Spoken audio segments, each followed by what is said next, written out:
Good afternoon, everyone, and good morning to those of us on the West Coast. Thank you so much for joining our panel discussion today. We will get started in just one moment. For now, I would invite you to go into the chat and you can share your name, you can share your pronouns if you like, and maybe let us know what city you're in. Let's see where everyone's located today. So my name is Carolyn. My pronouns are she, her. I'm with the Insurance Institute on the Career Connections team, and today I'm in the GTA, and it's pretty sunny, so I'm not complaining about that. Alex, I think you're out in the East Coast. How is it there? Yes, I'm here in Nova Scotia. It is actually quite sunny. We just had a lot of rain, which was great from the wildfires that we were just experiencing, but nice and sunny over here. And I see a lot of my team in the audience, so I just want to say hi to everybody. That's awesome. Great. And James, how about you? Where are you? So I live in Vancouver, but I'm actually in Winnipeg today, and I work in Winnipeg. Weather here, it's warm and muggy here in Toronto, but when I left Vancouver yesterday, it was cold and rainy. It was about 14 degrees, about a 14-degree swing between the two cities. Wow. And what's your favorite? Weather, my favorite? Weather, not city. We won't ask that question. Don't worry. I mean, I prefer warmth of any kind, even if it's muggy. Mm-hmm. I'm going to guarantee you that Winnipeg is not his favorite city. There's a reason, Trevor, why I fly into, like, I arrived at 1:30 in the morning this morning in town. So yeah, you make the sacrifices you need to, right? Yeah. Hey, and Allison, how about you? Hi, everyone. I'm Allison Bullock, she, her, hers. I am in Edmonton, Alberta, where it is currently dreary, cool, and raining. But we're happy to have it because we need the rain. And I just want to say, hey, Pan. Hi. And yeah, we'll have hopefully this goes really well. Absolutely. So I can see in the chat here, we have some other people from Edmonton. We have Dartmouth, Toronto. We have a crew from Intact, Whitby. I thought I saw a Denver in here. Some more Edmonton. That's great. Awesome. Well, thanks so much for joining today. That's me putting it out last minute. That's good. We got to get that representation. Awesome. Yep. So we'll get started now. And just as we begin, I'd like to take a moment and begin by acknowledging the Indigenous peoples of all of the lands we are on today. While we're meeting today on a virtual platform, we want to acknowledge the ancestral and unceded territory of all of the Inuit, Métis, and First Nations people who call this land home. We do this to reaffirm our commitment and responsibility in improving relationships between nations and to improve our own understanding of local Indigenous peoples and their culture.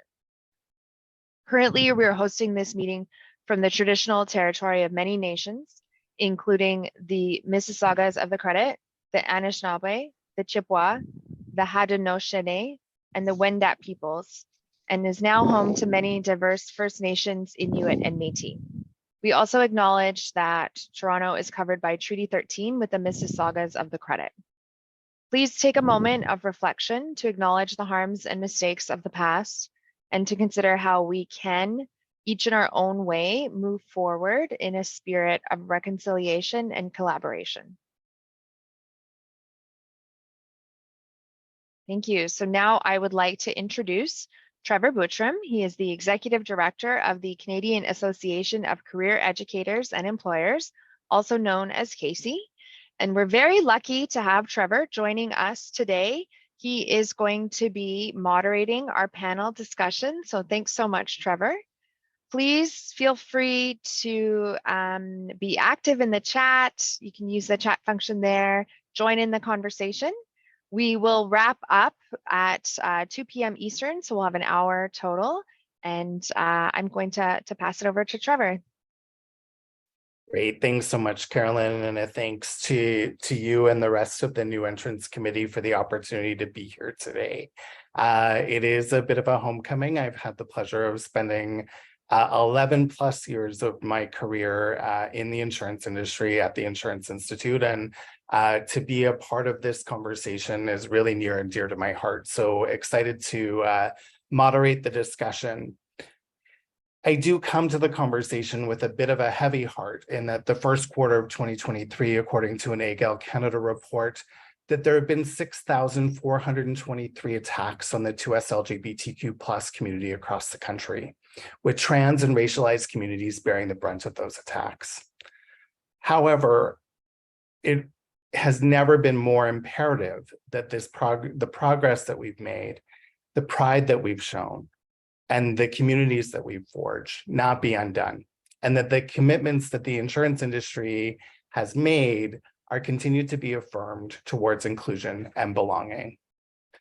As I mentioned, I'm honored to be a moderator of today's conversation, Power and Pride, Unlocking the Career Potential of 2S LGBTQ plus insurance professionals. I invite all of you to let your pride shine and stand in solidarity with our insurance colleagues today and join me and the voices of experience that comprise today's panel as we create a braver space which empowers understandings of issues impacting 2S LGBTQ plus and industry professionals and their career paths, explore why representation and inclusion matter, especially now, and what individuals and organizations can do to foster a climate of belonging and support. I'd invite each of you now just to take a deep breath, settle into the conversation, and just be rest assured that our intention here is to create a braver space. I'd ask you now in the chat to share a word or short phrase or even an emoji that describes how you're coming to today's conversation, whether that be hopeful, curious, nervous, prideful, wondering about, low energy, excited, whatever it is, share it with us in the chat so that we can understand where you're coming from and how you're joining us today. I'd also invite you to think about what brought you here today and what are you hoping to take away from today's conversation. Please put those thoughts in the chat as well, and we'll do our best to hit on as many key takeaways as we unfold and unpack several of the issues, emerging trends, challenges, and opportunities faced by the sector as we look at pride in insurance. So I'm joined by an esteemed panel, and I wanted to provide each of them with the opportunity to introduce themselves so that you can get to know them a little bit, the lens from which they're coming to the conversation, some insights into their own professional journey, their personal experience as supporting or as a member of the Pride community, and a key takeaway that they hope that you come away with from today's conversation. So Alex, I'd like to start with you. Thank you, everyone. I'm so excited to be here today. My heart is so full seeing all these faces in the audience today. I'm coming to this conversation from the lens, I'm very, kind of like Trevor said, I'm coming with a heavy heart. I think this conversation is definitely needed, and I'm excited that everyone is here with an open heart, ready to learn. For my professional journey, I am currently with Intact Insurance as a personal lines underwriter. I've been in the insurance industry for 3 years. I started out as an agent with a direct writer, then a broker, and then I've moved on as an underwriter, which I've kind of found my calling in the insurance industry.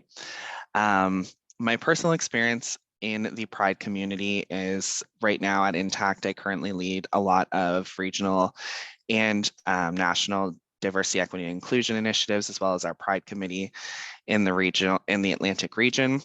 And I also participate in a lot of community groups outside of work as well. And a key takeaway I'm hoping that everyone can leave with today is listening to everyone's story and letting that sit with them and think of how you can support the community going forward and demonstrate active allyship. Thank you. Thanks so much, Alex. James. Thanks, Trevor. Happy Pride, everyone. I'm thrilled to be here. My name is James Bond. Yes, my parents knew what they were doing. I was named after an uncle who had a different last name. It was a bachelor coincidence, I'm not sure. They thought maybe it would last until I was about 3 or 4 years old. I think maybe 1 or 2 movies have been released at the time. And of course, that's not what's happened. So it's often a question I get. I usually try to answer it up front. I'm the Senior Vice President, Chief Legal and Governance Officer of All East Insurance, where I'm lucky enough to serve as the executive sponsor of our Pride resource, which covers our Canadian and US operations.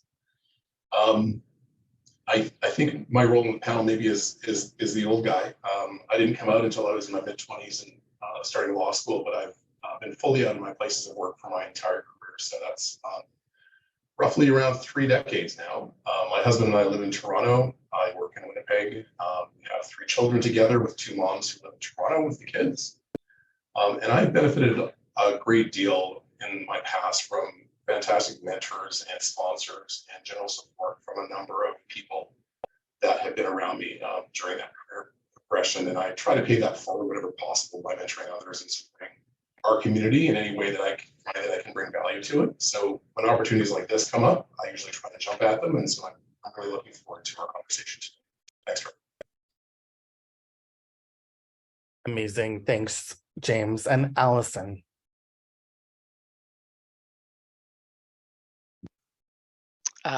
My name is Bullock, Allison Bullock. Seeing as James didn't do it, I'll do it. I am an open transgender woman. I come from the lens.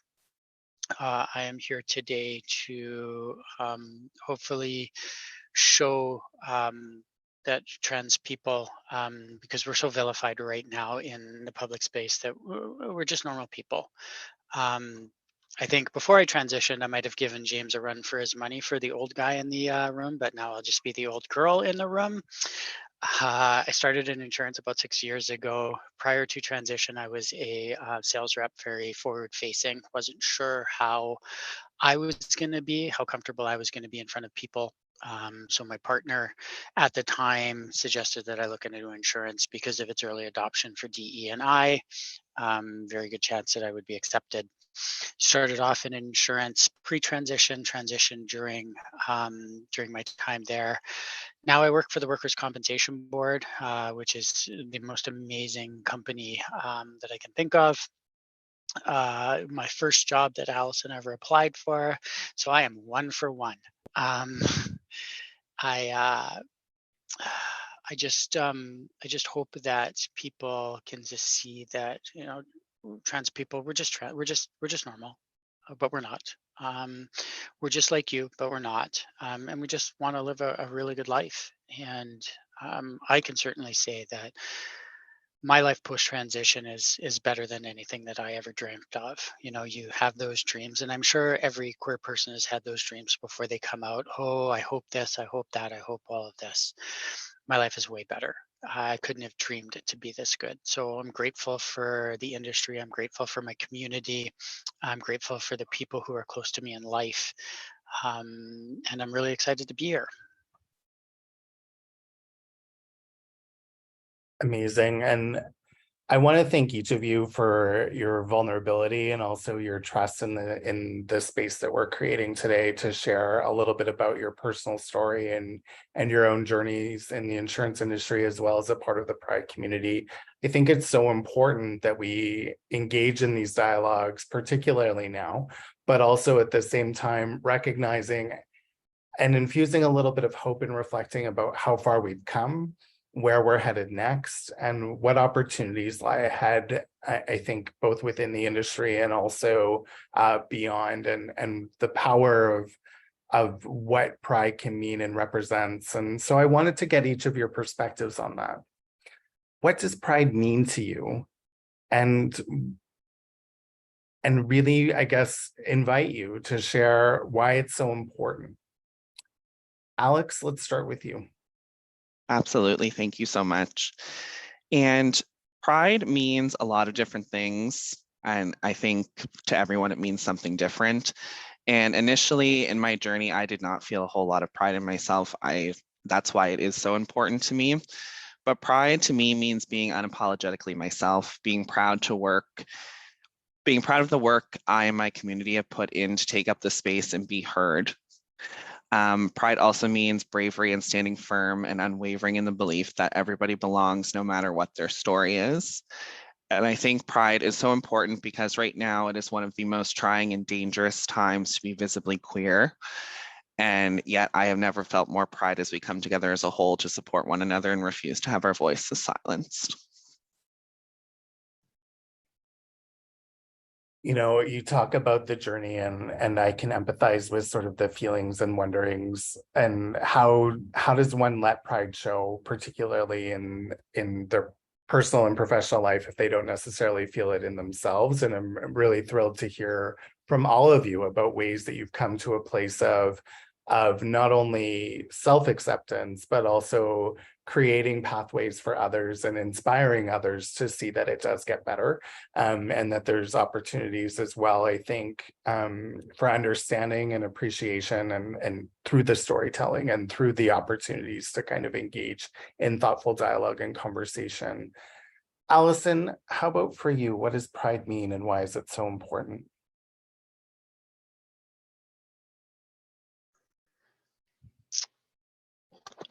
Pride for me right now goes back to its origins. Pride is, it's a protest. I'm not really celebrating Pride this year because of the vitriol that's just around, especially my letter in the community. Being trans right now is very dangerous. So what did I write here? I said, so for me, pride is simply this. Pride is a chance to connect with the community in a safer than normal environment. It's a place where we can congregate together, celebrate our successes, talk about our struggles, support those who need the support. Pride is also a chance to be defiant in the face of the transphobia, the homophobia, the hate, and the fear that is sort of becoming a little bit more spoken than it has been in the past. It's a chance for those who are out there who are trying to erase us. It's a chance for us to say, ain't gonna happen. We're here. What is the old saying? We're here, we're queer, and we're not going. And James, you know this one better than I did. It's kind of a little bit before my time. Not my age, but you know, I only really came out like 7 years ago and only in public like 3 or 4. So and lastly, and most importantly, and this is the most important thing about Pride, it is showing the current generation and the next generation that it's okay, that you are going to be okay. There's nothing wrong with you. There's nothing wrong with your feelings. There's nothing wrong with how you want to live life. And we are here. We will support you. We will lead you. We will protect you, and we will stand beside you and in front of you if need be. So to me, that's what, and it really is. It's I always say that my life is a pride celebration.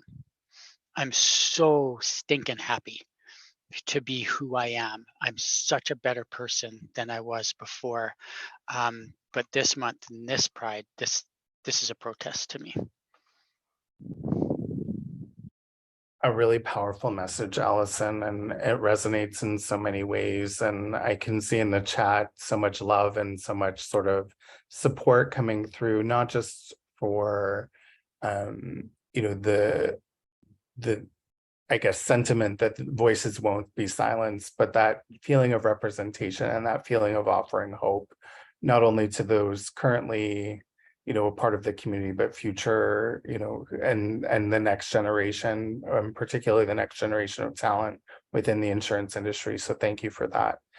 James, I wanted to bring you into the conversation and get your perspectives on Pride as well. Thanks. So I guess first, I'd just like to comment on Allison's amazing capability. And I see this so much, especially with our brothers and sisters, capability to recognize the challenge and experience the challenges that are the vitriol that's being directed at our trans community in particular. and also still have a great sense of humor and be happy. So that to me is amazing. But to the question, I guess really it's about three things for me. It's about celebration, it's about remembrance, and it's about that protest that I was talking about. First and foremost, for me, it's about celebrating and connecting with the members of the community, celebrating each other, celebrating what we've done, what we've achieved so far. And second is about remembering the folks that came before us that actually put themselves and their livelihoods and their well-being at risk, their personal safety at risk, and on the line to fight for progress that some of us are now taking advantage of. And I call it my privilege as a white gay male. I experience things much more differently than other members of our community do. And then third, it's about that protest, continuing to stand fast and fight for progress, particularly in the face of the increased hate and discrimination that's being targeted to certain members of our community. We need to remember where Pride started. It was born out of protest, and that fight for progress is really important. It's clear that our work isn't done yet. We still have a lot to do, and we're not all going to be free until each one of us is free. So we need to keep that in mind. I think really, Trevor, can I just add to that, if you don't mind? Absolutely. Thanks, James. I'd meant to mention about the people who came before us, especially trans women of color, and the work that they did all the way back to Stonewall, to where it started. They put their life on the line, and for us to be where we're at, and I think it's absolutely criminal that we're going backwards right now, and to the point where we may have to put our lives on the line. And I will. I'm comfortable putting my life on the line and putting my job on the line to lead the next generations forward, and hopefully we won't have to do that, and nobody else will have to do that ever again. And also, thanks for the comment about the sense of humor. This isn't water. That's how this works. I'm just kidding. It is water. I'm at work, so I don't want to get fired for that reason. I think, often when we sort of have this opportunity to come together and to share these perspectives, what I take away so much is that past, that history, but also the importance of that next step and what that looks like. But Allison, to your point around feeling of protection, you do, having lived experience, want to create and make it one step better, right? For anybody who is experiencing life as a part of the Pride community, in whatever way that looks. And I think just the fact that we can have this conversation in Canada, the fact that we are, celebrating Pride Month is an incredible sort of evolution, at least for me. 18-year-old me, I don't think would have thought that a whole month would have been dedicated to this kind of conversation. And I'm not sure that I would have thought that there would be so many who are standing in solidarity and standing up and are looking for ways to contribute to the conversation and looking for ways to lend allyship. And I think knowing that that's a part of the dialogue today is really heartening and infuses a little bit of hope. And humor sometimes is the best medicine and the best combatant to hate, and feel really excited that that's also been a part of our dialogue and a part of our conversation today. James, sticking with you for a moment, I wanted to sort of explore, and focus in on the insurance industry a little bit. What does pride and inclusion look like within the P&C insurance industry for you, from your perspective? Where has it been? Where's it going? And where does it need to go next? Yeah, that's a great question. Just a little bit of context for folks. I've really only been on this side of the equation, and I say this side of the equation because I used to practice law with a national law firm, working on a national law firm for 2 years before seeing the light and joining insurers about 10 years ago. So it's been relatively recent, but even in that 10-year period, I can say that there have been significant strides that I think have been made in the sector. And I think Allison's comment about the P&C industry, I think, having perhaps being a more welcoming environment for members of our community. I think that rings true. Historically, I don't think there's any doubt that it was you probably couldn't get more straight white male than our industry back in the day. And as a matter of fact, my CEO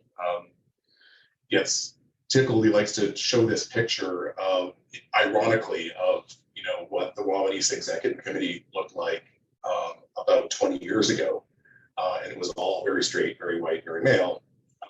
Now our executive committee is half female, half male. I'm a member of the executive committee, and we've got some significant diversity in the ranks. And I think so for diversity broadly, but for our community, I think specifically, part of that is about the fact that our industry is all about looking after people in their time of need, right? Insurance proves its value when people really need it. And I think that when we're trying to develop products that speak to our customer needs, when we're handling claims, when we're handling any of their issues, there's an empathy there and a connectedness that I think that we try to drive just in terms of the way that we do business. And I think that really lends itself well to creating an environment that is more supportive of people, is more empathetic, and allows for kind of real, concrete development in this space rather than the kind of performative,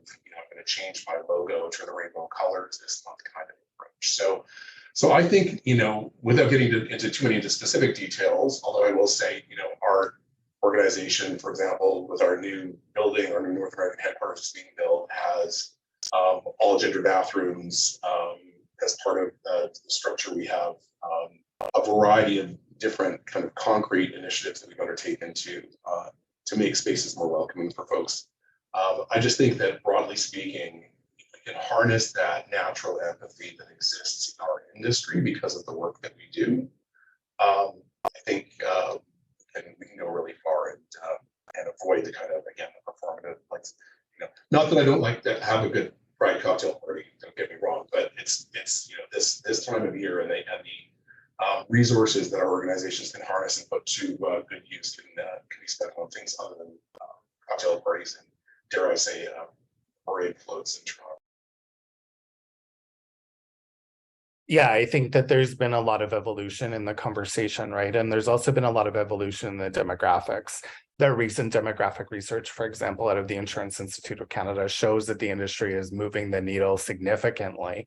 In preparing for the conversation, I had the opportunity to review the report. It used to be sort of my operating sort of manual as well, the earlier studies in terms of how we would create programming. And where areas of focus would be, one, industry is trending younger. So I think you're able to see, shift. It's no longer sort of the 49% looming retirements we're seeing, or 27% looming retirements. We're seeing it more in the 8%, which is actually exciting to see that there's been more balance, but also continued representation of women, and particularly in senior executive roles, having opportunities to see people of color reflected across our industry. I think there was a 56% increase. The other place that I'm hopeful is that we'll be eventually see measurable change within the Pride community as well. And I think that there's been infusion, but also creating the comfort and creating the spaces where people not just are proudly out at work, but feel like they belong at work, right? And I think that that's been a part of the critical conversation. And the initiatives that you're talking about, James, are the steps that move beyond sort of love is love and love wins to a place of here's how we're going to create what belonging looks and feels like for you within our organization, and some of the steps towards real change. And I think that's happening across the board in a variety of ways, with all demographics in the idea spectrum. But I think particularly evidenced, through some of the work that we're seeing and the initiatives that you've referenced today. I think it infuses a lot of hope and also demonstrates insurance as a community, being there when we need it the most, also being there for our employees and for our people as they navigate whatever their life journey may look and feel like, and to borrow Alex's language, to be unapologetically who they are. Allison, I wanted to turn the conversation sort of to you as well, to give opportunity and to give voice to why representation matters. And I think you've hinted at it. I think you've done a really eloquent job of talking about the ways that particularly trans representation can have impact in terms of introducing and creating a climate of understanding for folks. Why does representation matter? Where is it going to take us, and how can we continue to leverage the power of it? Thanks for giving me the easy question. First of all, before this, I don't want to make this too much of a James Love-in. I just wanted to say how much I really liked what you said, and it made me think of something that insurance is kind of allegorical to queerness. Nobody really likes us until they need us or they get to know us. You know, there's so much disinformation and so much misunderstanding of what insurance does. Everybody's just like, oh, I just pay all this money and I don't get anything and da da da da da. And then the house burns down and everything is taken care of. And it hit me right there that, you know, that's very much like us. You know, people who don't know us, they're scared or they're confused or they're unsure about queer people, especially trans people, and then they get to know us and they realize that, you know, we're helpful, we're smart, we're funny, we're just normal people, and then all of a sudden they're like, why did I think so poorly of that sort of stuff? And I can move that into your question. Representation is, I mean, it's more important now than it has been in many years. I can't say ever because of where it started, but certainly now more than ever, with the rhetoric vilifying trans people specifically, it's harder today than it was yesterday, and tomorrow will be harder than it will be today. The vitriol is real, it's coordinated, it's well thought out, and it has purpose. And the only way to combat that is to be unapologetically, authentically ourselves and let the world see who we are, what we mean, and what we can do. We're never going to change the minds of the far anti-trans movement. We can't. Representation is for the middle. It's for the common person. It's for the person who doesn't know a trans person, doesn't know a gay person, doesn't know NB or non-binary person. We need to be out there. We need to lead. We need to be seen. We need to be heard, and we need to be visible so that we can combat the lies, the hate, the fear that is being sown by a group that's got an agenda. So it's more important than ever. I do think that it needs to be done in the right way, though, and I do think occasionally the queer community gets in its own way. And we need to, you know, we need to put our best foot forward. We need to show the world that these statements that are being made about us, and I'm not going to repeat the words because I don't want to smash my computer up.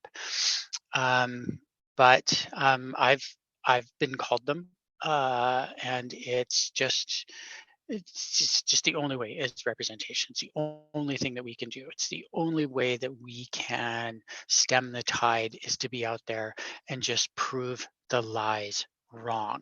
And the only way we do that is by being present, being authentic, and being seen. Yeah, I think you hit on so many wonderful points about, you know, if you have the opportunity to meet people where they are and to be able to share, you know, again, authentically who is a part of the Pride community, and particularly the trans community in your examples, it opens the door for understanding and learning. I think so often we stand in positions of echo chambers of, you're either with us or you're against us. And there isn't necessarily an in-between around that fosters the dialogue and the understanding. And also, I think that there's a lot of lumping in conversation, right? And so if you think about it, why is it that an entire group is so concerned about like 1% of the overall population, and so the dialogue is happening, in places where that's a lot bigger conversation that we don't have time for, because in Yeah. reality, we all know this, it's not about us, it's about control. Yeah. They come after trans people because we're the easiest target, but they're not going to stop with us. Then the next step is the gay people, the queer people, and then the next step is women's rights. And that's a much bigger conversation that is not for here. 100%. And I guess where I was headed was thinking about, these issues can sometimes feel really overwhelming for folks, right? There can be a sense of they're bigger than me. They're not something that I can necessarily meet people where they are, or I can't learn about, or I can't necessarily move the needle. And I guess in idea-focused work, we hear about the importance of allyship and standing in solidarity with equity-deserving groups. And, I think sometimes the hesitation comes from feeling ill-equipped, or like we may say or do the wrong thing, or unsure about where even to start. So in an effort to release some of that, Alex, I wanted to ask you, what does standing in solidarity look and feel like for individuals and for organizations? Absolutely. And I think this is a really important question to talk about because it can be daunting. Sometimes you feel like at an individual level, what can I do? But at an individual level, solidarity comes in a lot of different forms. Something as simple as asking for pronouns, self-educating yourself to better understand marginalized groups is the very most important steps you can take. Also, willingness to grow from past mistakes, I think, is one of the most important things as well. People, when they're looking at standing in solidarity, they're scared to mess up. They're scared that they're going to say something wrong. It's impossible to fully know everything and be a perfect human being and never make a mistake. But as long as you're going into it with that open mind, with that willingness to learn, you're going to be okay. But you just have to be willing to grow and sit in that discomfort and have those difficult conversations. I think at an organizational level, it's a little bit more complex, but it's important that organizations are indeed walking the walk and not just talking the talk. Having rainbows during Pride, of course, is super important, changing your logos, being involved in the Pride parades, but having policies that protect marginalized individuals and promote their inclusion within the organization are much more important. It's important for organizations to not tokenize their employees, as that can further drive separation. Instead, they have to focus on integrating allyship into the day-to-day operations. Things like pronouns and emails, gender-neutral washrooms, and things as large as anti-discrimination training and leadership, and implementing trans-inclusionary policies are a few examples of the many ways you can demonstrate allyship at an organizational level. But the key for individuals and for organizations to succeed in allyship and solidarity is to ensure that they're elevating the voices of the community rather than speaking for them. Focus on standing beside us rather than standing in front of us. All really, I think, important perspectives. And, often I think organizations want to show support. There's also a feeling of we need to show support for all of our employees and all of our communities. And I think it's, so it's easy to containerize into, a month or a week or an awareness campaign. But I think it's so important that with all idea-based work that we're focused on this 365 days a year, right? That this is something that we're actively contributing to and making a part of our mindset I think the growth mindset, that healthy understanding of who we are and what we bring to the table, but also where our bias may be or where our experiences may be influencing or feeding misinformation, or how can we combat that, and how do we put in the work, and how do we, I've sort of come up with putting it into what have you done today that moves the needle, right? Asking yourself. Trevor, can I share something? Mm-hmm. I would like to share with the group, and maybe especially James, because this might be something he can look at.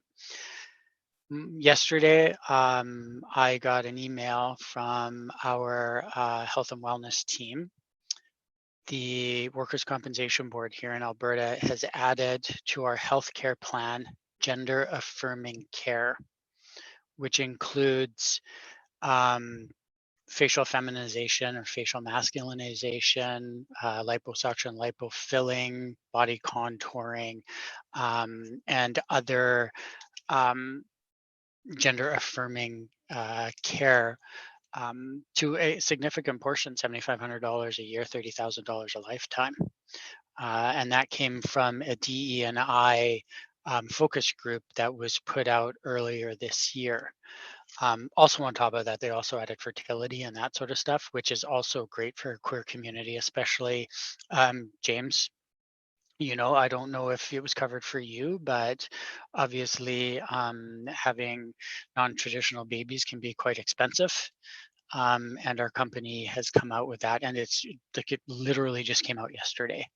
So I can't, this is how my company is standing up for trans and the queer community, and they are working really hard to make it a 365-day a year thing. So I think it's just, I thought it was just absolutely amazing. Sorry to jump in, Trevor, but I think, Allison, that's fantastic.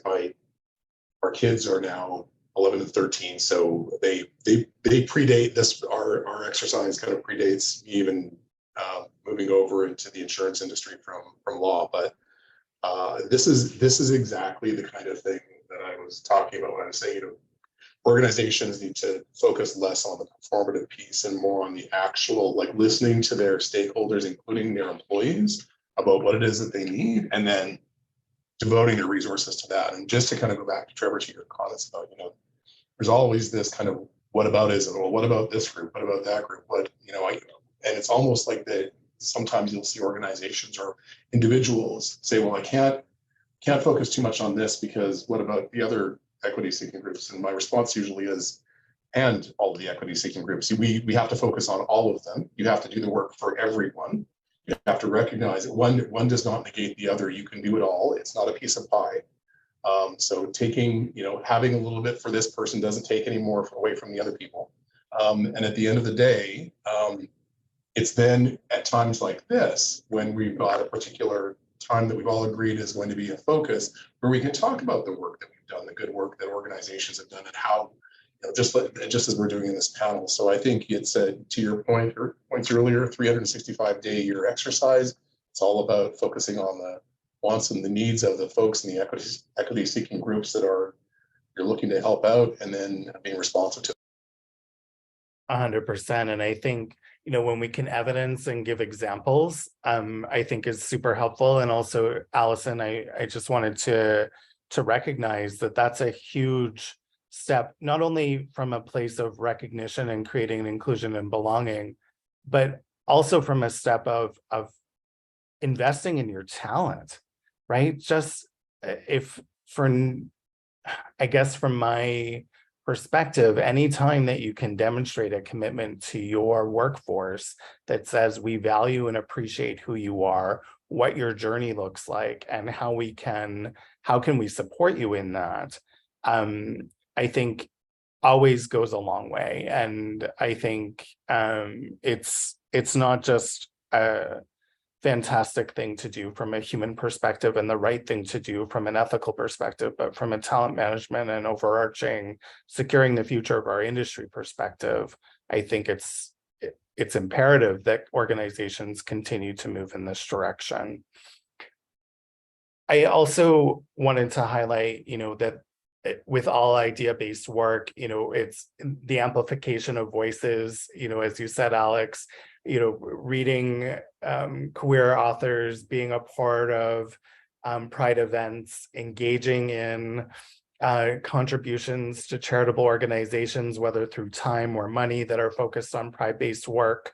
All of these are ways to be able to demonstrate solidarity and allyship as well. And it's coming up with your own list and what have you done, taking that inventory to sort of move the needle towards inclusion and belonging, I think across the board is a healthy exercise for individuals and certainly for us just to kind of, I think, pause and reflect on ways that we can evidence our standing in solidarity, both as individuals and organizations. Moving into sort of a conversation, or not necessarily to close, but to just make sure that you have opportunity to give this airtime. What do you most want our audience to understand or take away from this conversation? And James, I'll start with you. Sure. So, I think the theme is here. I think, we've had a few good years, and I feel like over the last couple of years, we're starting to see some real challenges. Not that they didn't exist before; they always did. But we're seeing more and more how thoughts are being weaponized and fake news is being weaponized against our communities. And I guess we all just need to keep in mind that we're all in this together. We're not finished the fight for equality until all of the members of the LGBTQ plus community can probably live their authentic lives and without fear and be treated with dignity and respect. And I feel like, the groups that are represented by the individual letters we're not monolithic even within those letters. But just like broad social diversity is a source of strength, I think diversity within our own community is a source of strength. And in particular, those of us with privilege, those of us who maybe have made it a few steps further up the ladder, need to turn around now and extend our hand and help the others up as well. That's what I'm hoping we get from this. Yeah, I think this is not a destination, it's a journey, right? And it's something that we need to keep sort of in check, that we need to keep vigilant of, that we need to continue the dialogue on and ensure that it's a part of our broader sort of conversations within the idea space. Alex, how about for you? What do you hope folks are taking away from today? I think just to build off of James's point, we're all in this together. An attack on one of us is an attack on all of us. And I think now is the most important time that us as a community and allies stand together. This is when we need us the most. And I think an important thing I would like everyone to take away is everyone here on the panel has different backgrounds. We all have very different lives, but something to remember is that we're all seeking the same thing. We're all seeking love, acceptance, and safety. We all have very different stories, but want the same thing in the end. And I think that's what's most important to take away from this. A great way to look at it and to frame it in that, we're each of us is diverse and unique in our own story, but ultimately we want the same things. And I think that that's also the perspective across the landscape in general, right? Is that if we can offer, that love, acceptance, and safety to as many folks as we possibly can, I think that's how we continue to drive this forward. Allison, what do you hope that folks are walking away with today? To continue my loving with James, thank you so much. You are right. Those of us with privilege, and I consider myself to be privileged. I'm very lucky. I am a homeowner. I have a professional job. I'm financially secure. Not that I wouldn't take a junior vice president job at Wawanesa or something like that if it was offered, because we do need more queer representation in the boardroom. But there's a lot of LGB without the T that we're seeing now. And Alex, thank you. James, thank you. we do have to stand together. Something that you said, Trevor, it's not the destination, it's the journey. It's neither of those things. It's a war. And I'm sorry to make it turn dark or anything like that, but we're in a war. And right now, the anti-queer, anti-LGBTQ movement, they're on the counteroffensive. We've been making ground, right? We've been moving the line, and they're pushing back. And this is their hardest and hopefully last pushback, because the next generation and the generation after that, they have no chance. We just have to stay the line, move it forward, and they'll take us home.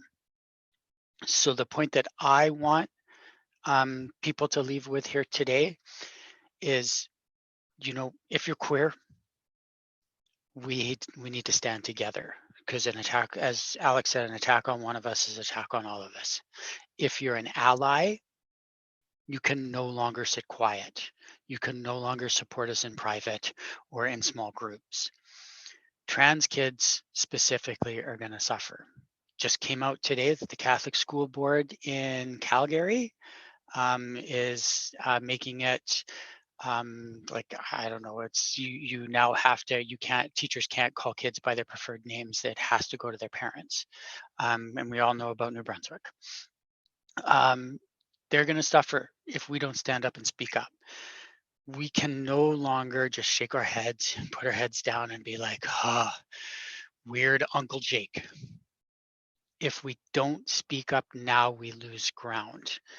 And yes, it might be uncomfortable, but if you are an ally, if you hear your friends, you hear your neighbors, you hear your family members saying things or repeating rhetoric, you have to stand up now. You can no longer stay quiet. You can no longer just wear a rainbow patch to be an ally. We have to speak.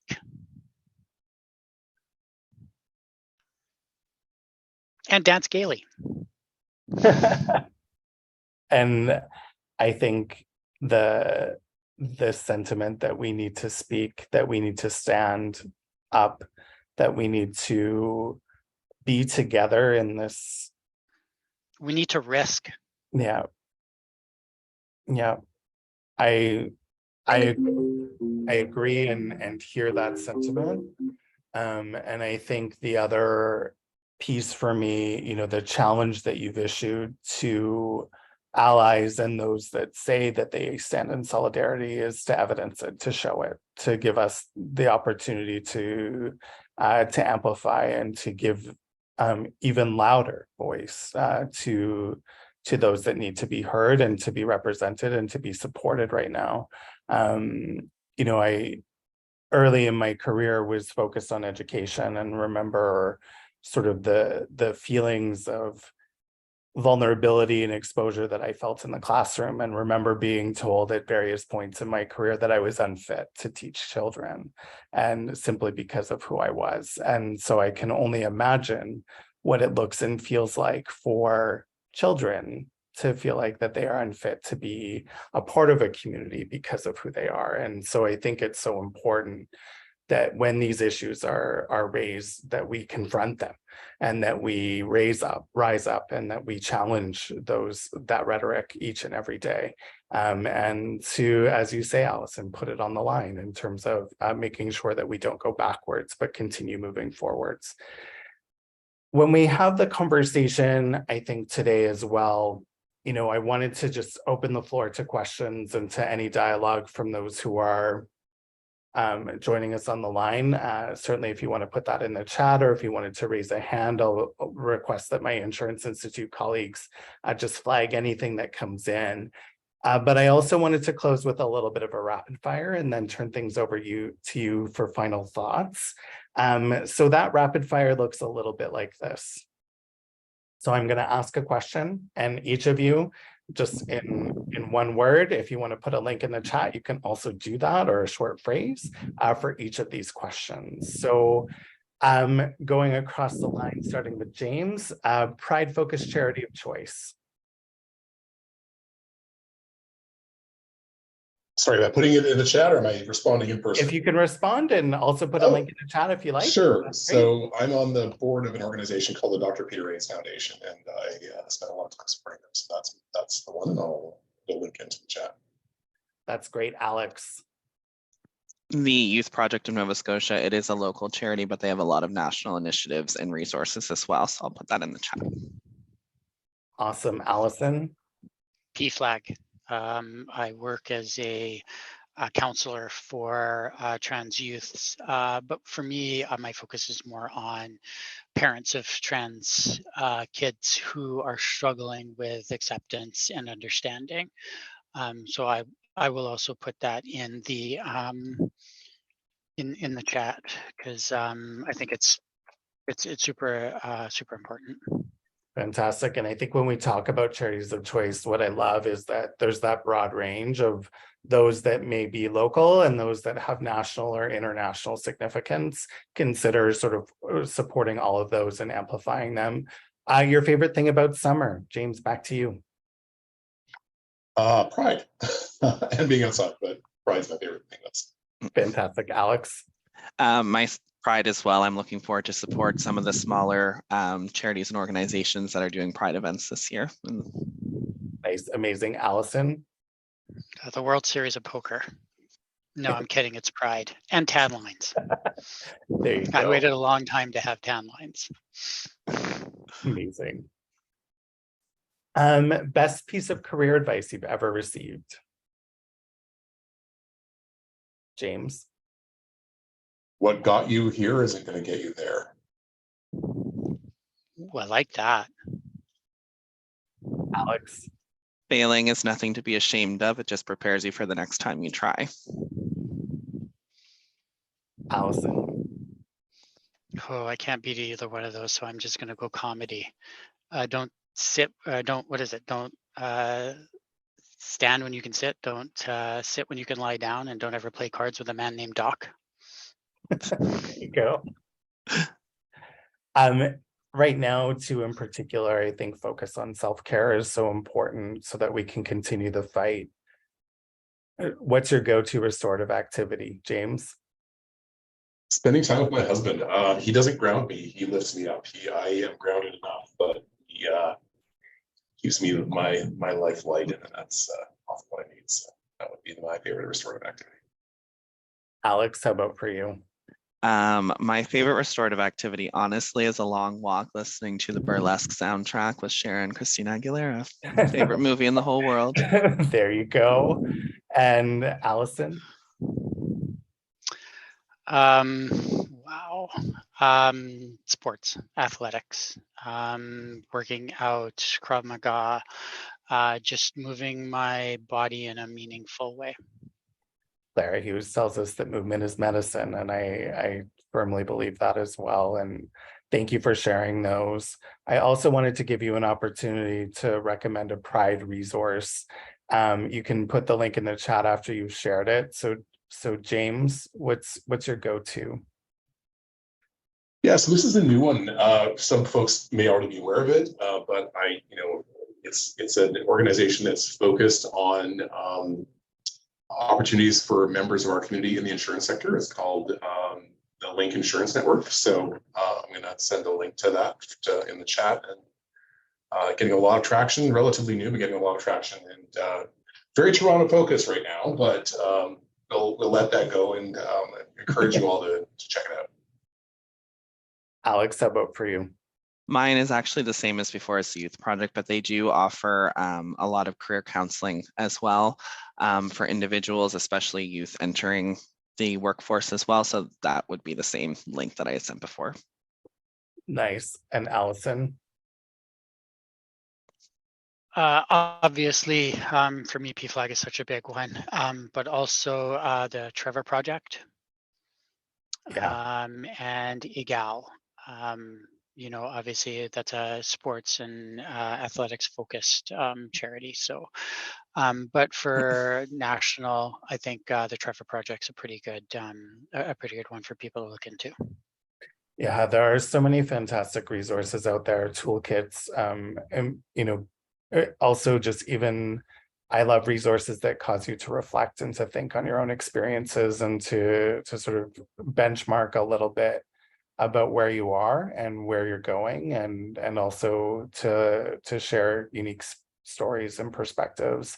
I'd encourage folks to check out Rainbow Railroad as well, as a resource in terms of understanding that right now there are still countries in the world that make being who you are illegal and punishable by death.